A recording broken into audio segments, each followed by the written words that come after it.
How's it going, everybody? Welcome into another video. This is going to be another one of these videos where we do a little bit of course exploration, because today we are at another kind of mysterious course in my local area. If you remember, months ago I did a video reviewing the worst reviewed course in our area. That was Randolph College. You've seen a good bit of that course at this point. Well, this is another course that kind of fits into that category. It is one of the other lower reviewed courses in our area.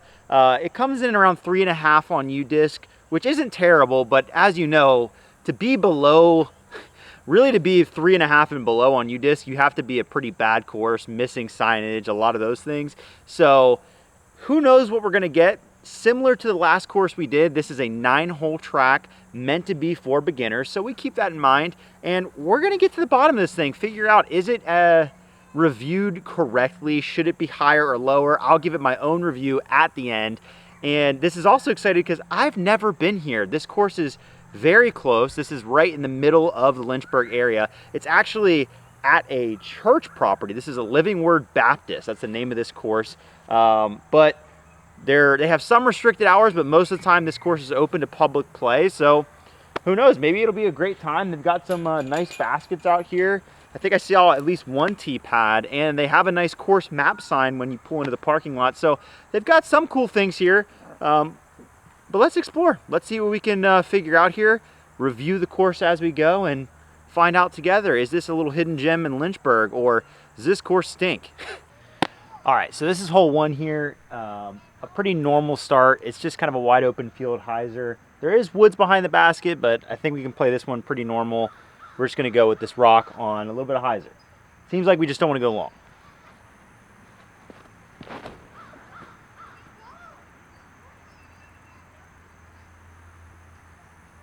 Oh my. Thought I aced that.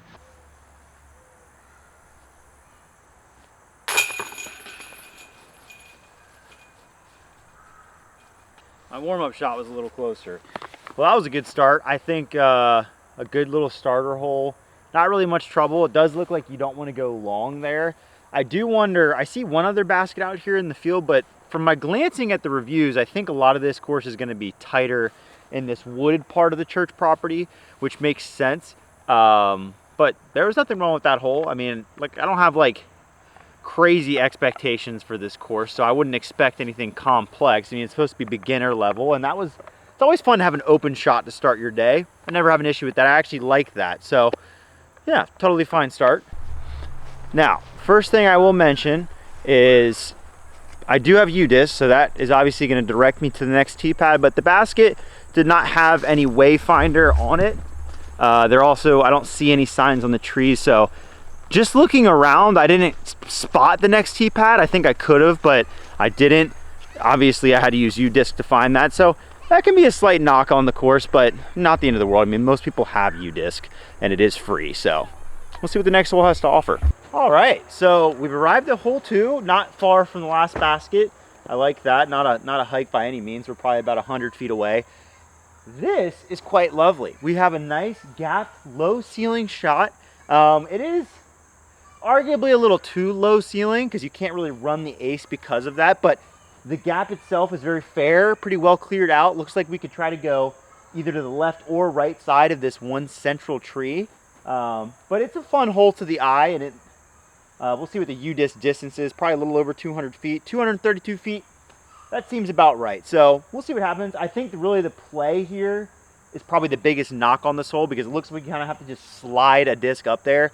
So I wish the ceiling were trimmed a bit higher, but you know, it's not terrible. I think with the lower ceiling, we'll go mid-range, just try and get there.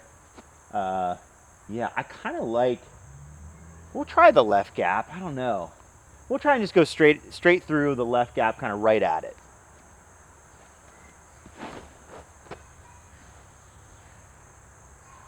Oh my. What an absolute insane kick there. Probably the wrong disc, really nice throw.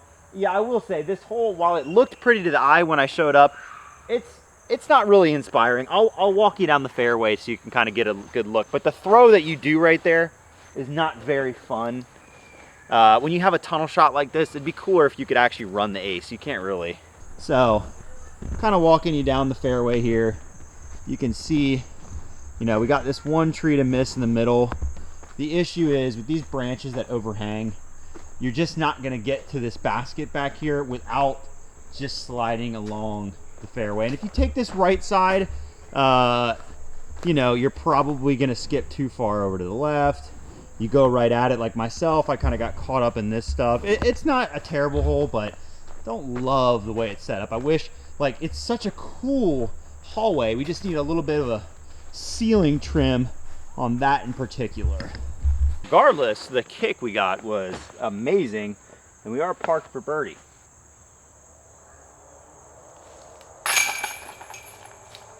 It would be really funny if we just went 9 under and just shot a perfect round. I would say that first hole, I would have probably rated like a 7 out of 10.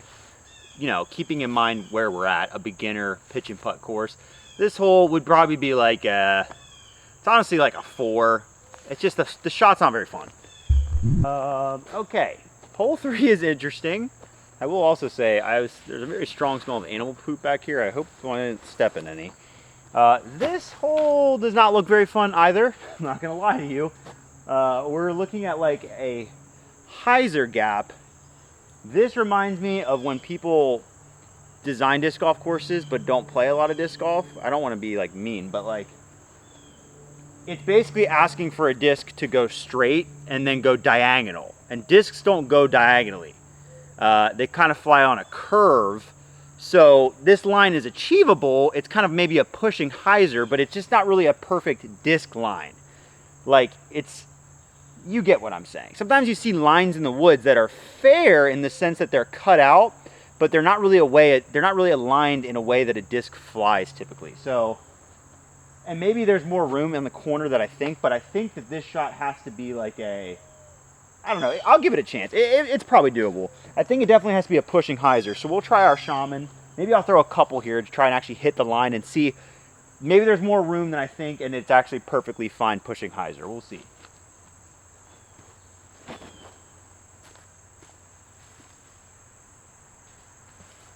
Okay. I mean, I missed a little inside and that landed left of the basket. Not bad. Let me go with an overstable disc. I'm going to throw the slammer on like a more of a true hyzer and just see where this ends up.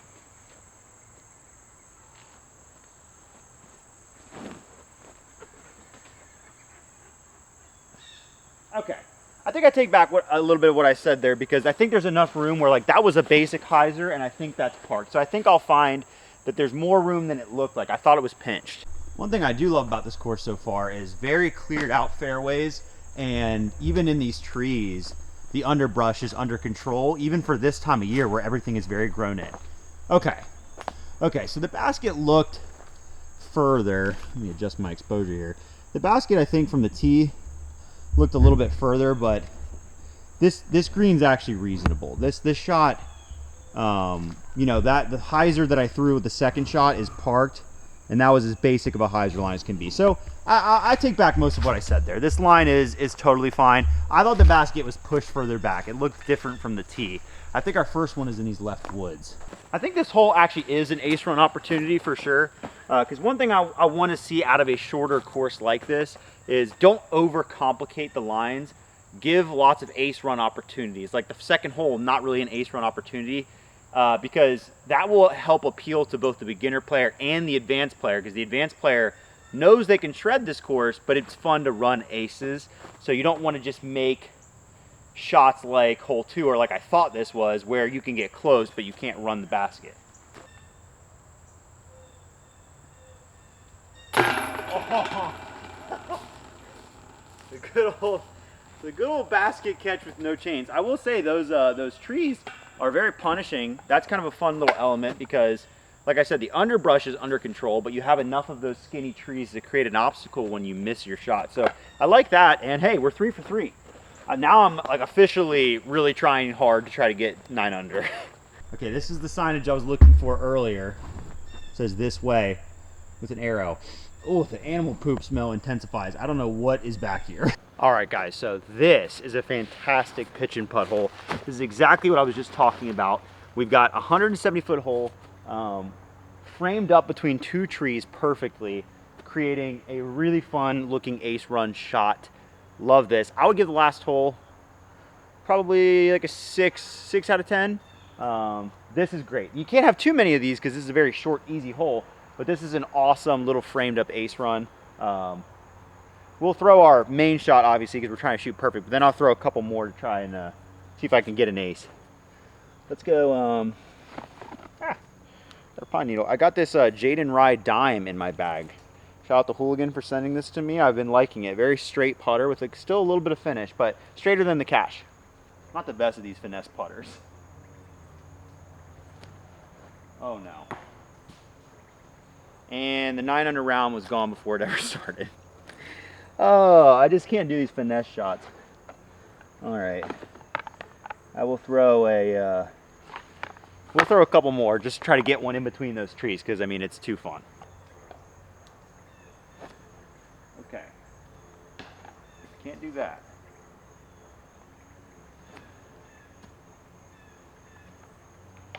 Closer.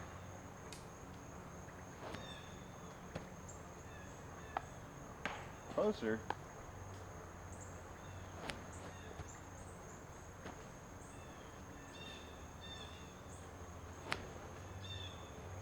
Come around. Dang it. I really feel like I need to throw till I get one in between there. I'll throw these two, but if I don't get one, I'll go pick those up. Except for my real shot. Oh. All right. Not the most beautiful, but at least it went between the trees.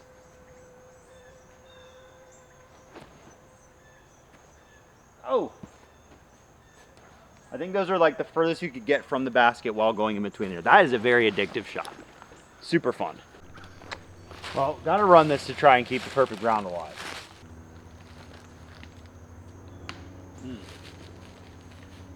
Well, I guess if we get an ace, we could still shoot 9 under, so perfect round is still alive. Whew, didn't want to make a bogey. That was a blast. I'd give that hole an 8 out of 10 because that might be one of the most fun little short ace runs in Lynchburg. That was a very fun shot. All right, we are on to hole 5. This hole looks okay. We're looking at about a 200-foot shot. You can kind of see these like stumps in the middle of the fairway. You're following them. It's like a slight turnover line. And the basket's a little guarded. It's kind of tight. I'll try to zoom in on it. You can see these stumps. You can see the yellow band there in the distance. So not a super inspiring shot.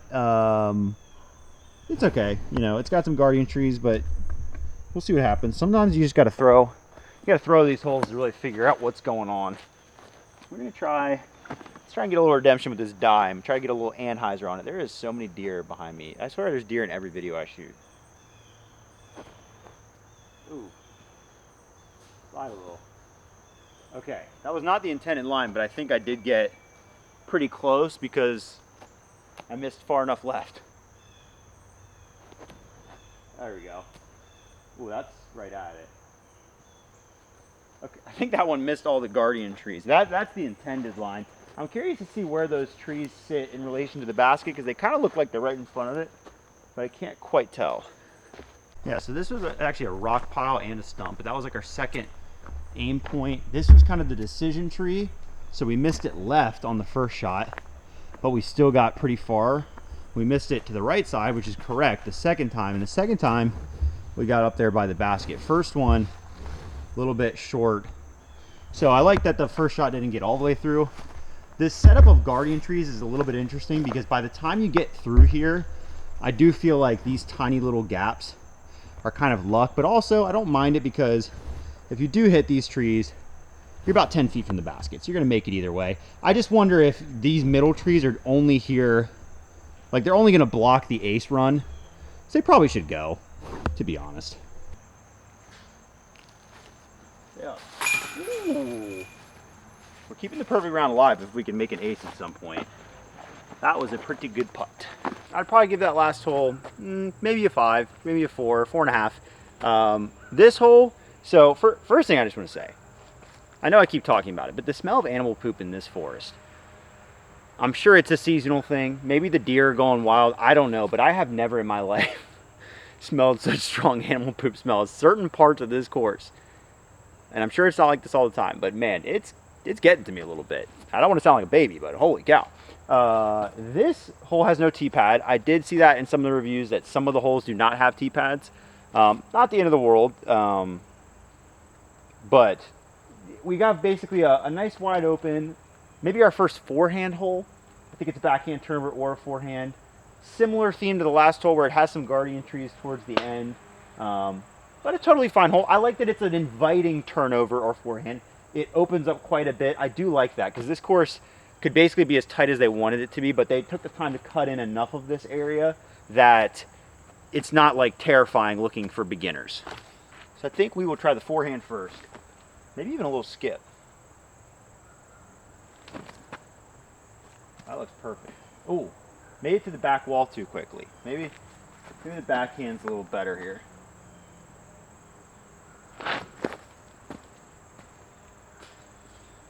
Kind of a similar line. You think you got to tuck it sooner. Well, I'll see how far those are. So as you can see, similar to last hole, very open, and then right at the end, which I don't love this necessarily, right at the end, you just have a bunch of little trees around the basket, which is fine. Like, I understand you're trying to defend the hole, but when it's a blind shot and you really have not much control over whether or not you smack one of these, it's kind of luck. I'm not a huge fan of that, but like I said, especially when you can't see it from the tee. Now, I do think if you take this inside gap, you're more than likely going to go through this one. So this one isn't too bad. Better than the other one. But in any case, these ones that went outside, you get punished. So yeah, I guess I don't hate that. Yeah, I've really been left with not much of a putt at all. I do like that these woods really close in this course. I feel very isolated in here, which is nice. You do back up to some housing properties on some of these holes, but it feels very private, so that's fun. Go left. Oh, that was a good line. Just needed a little bit more height. Tough one, tough one. Yeah, I don't hate this hole. I do like that the inside line kind of does lead down that path. If you go outside like this, you get punished. So I'll give this hole a 6. Well, guys, this might be the most bizarre disc golf hole I have ever played. Your eyes do not deceive you. That basket can't be more than, how far are they claiming it is? They're claiming 90 feet. Yeah, that's about right. This is a 90-foot hole. There's just like a 3-foot wide gap, maybe 4-foot wide gap. And like there's no tee pad. This hole is crazy. I mean, literally, like I'm standing here, I'm gonna have to just, like, you just throw like a forehand basically. And you either make it like 15 feet off the tee or you go right at the basket. This hole is bizarre. I'm not sure if I just love how stupid this hole is or if it's the dumbest thing ever. I guess I'll throw the drive now on the side. This is hilarious. This is like a scramble shot. What the heck? It's a great hole. It's a perfectly fine hole. If you have a good forehand, it's not a problem. 10 out of 10. I feel like I need to walk you with me here so that you understand how short this hole is. Okay, let me get to the front of the tee. We're at the front of the tee. So there's the basket. It's like right there. This is the gap. I'm just gonna walk you to it. We're almost to circle 1. Right through this tiny little gap right here. I mean, this looks like the path to another hole. I didn't think this was the right basket until I saw the number. Okay, we made it to the hole. That was it. Yeah, that is an absurd disc golf hole. We are parked though. In all seriousness, I'd give this hole like a 2 out of 10. And it only gets a 2 because it's so absurd that it's kind of funny. Okay, this hole is definitely a bit more creative. Hole 8. It looks like no tee pad again, which, you know, it is what it is. We did got the luxury of the tee pads at the beginning, so I wish we had more. But having a tee pad on that last hole maybe would have been an insult to disc golf. We have like legitimately 2 fairways, and what I will say, a lot of these wooded courses try to do the split fairway thing, and like one line is so much clearly better than the other. This one, I mean, they're pretty much identical. Forehand or backhand, like whichever one you choose, I think is similar. Let's see, it's probably about 180 feet, maybe 200 feet. 162 feet. So yeah, I think I'll try the backhand hyzer. Ooh. Oh man, that's tight. That's tight. Let me try the forehand. Forehand's actually way more open. Oh, I pulled it. Dang, that was a bummer. I do actually like the forehand gap better, I'm not gonna lie. take back what I said. But they're both viable options. Once again, I just have to say, I really don't understand why there are so many guardian trees randomly placed next to the basket. Like, it's not even like, oh, just the left side to stay right. No, they're everywhere. All you're doing is blocking potential aces. I feel like this is like a, well, the holes are short, so we have to defend them. Sometimes it's okay to just have a short course that's easy to score and like leave the ace run open. Like, the tee shots are somewhat tight. Like, I mean, I didn't even make it down the fairway. If I make it through, reward me with the chance at the ace, you know? I don't understand why they left so many of those trees up. I would take some of them down. They just make it more fun. Just my opinion. Bang. That thing just jumped out of the basket. I guess that's what I get for insulting the course. Well, hole 9 certainly pulls out some stops. We've got like a out of the woods gap shot, 300 feet, dog legs to the right. I think this course is just a little confused at its identity, and that happens. But we had a 90-foot hole a few holes ago, and now we've got this one, which is pretty sick. So, yeah. Ceiling's kind of low. Once again, I will say, it's like, there are not enough ace runs on this course. If your course is 1,500 feet, like, I better be able to run aces on like 7 out of 9 of the holes. Like, I don't understand. Like, this one, just put the basket, make it a straight shot, put the basket right out there. It'd be very scenic. You could run the ace. The way the ceiling is and as far right as the basket is, it's not really an ace run because, I mean, if it is, it's a really weird blind one. So, yeah, like, I don't know that it makes it a better hole, but like, this course isn't going to be some insane course. So, like, make it visually entertaining. Seeing the basket from the tee pad is so important, I think, for these beginner courses because blind shots just aren't very fun because they're not intuitive. That basket is out there a ways. Oh my gosh. I think I might need a run up.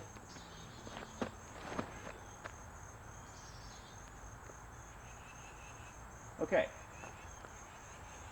We'll see where that was because like that was a really good forehand with a distance driver. Now I don't throw a huge forehand, but like if that isn't close, then this hole is way too hard for the level of player that it should be catering to.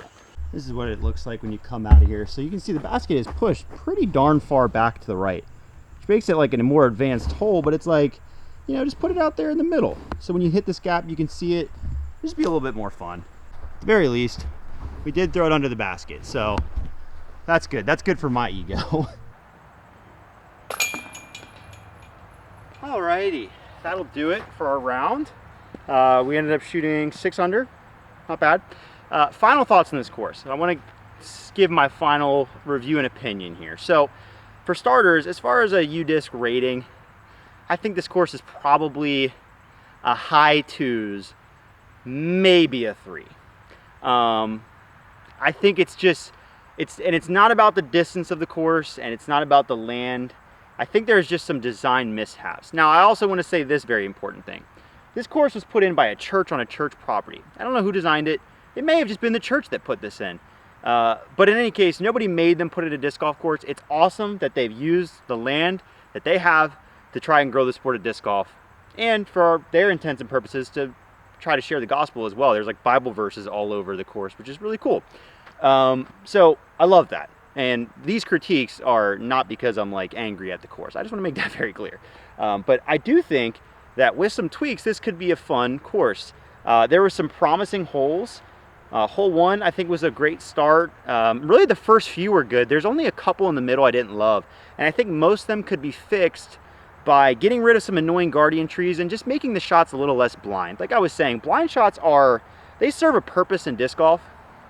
But when we're doing a pitch and putt course, you know, we're attracting beginner players, you know, you want the baskets to be visible. It's just more intuitive. It's better for them to get up to the tee and see the target they're aiming for, not having to, you know, you step up to hole 3, for example, that pushing hyzer, and if you don't really know how a disc works and you're not able to visualize lines and kind of conceptualize how you should throw it, that's not really straightforward for a new player. You know, they're better at just seeing open space and trying to aim down it. So I don't really know that it meets the beginner friendly. It's, you know, then this last hole is kind of more of an advanced shot. There's some fun shots out here, but I think it could be better. So that's kind of where I'll leave that because I think this course could definitely be like a 3.5 star if it were meeting its potential, because they have a little bit of land to work with. And that 90-foot hole was basically the craziest thing I've ever seen. But in any case, if you are from this area, come check it out. You know, see if you agree with my critique. Comment down below what you think. And yeah, I'd love to hear your thoughts on things. My only regret is that I didn't find the snapping turtle. People kept saying beware of the snapping turtle. I didn't see him, so that's kind of a bummer. But leave a like if you enjoyed this video. Let me know if you want to see other course reviews. I enjoy doing them a lot, especially when I haven't played them before. So thanks for watching. We'll see you next time.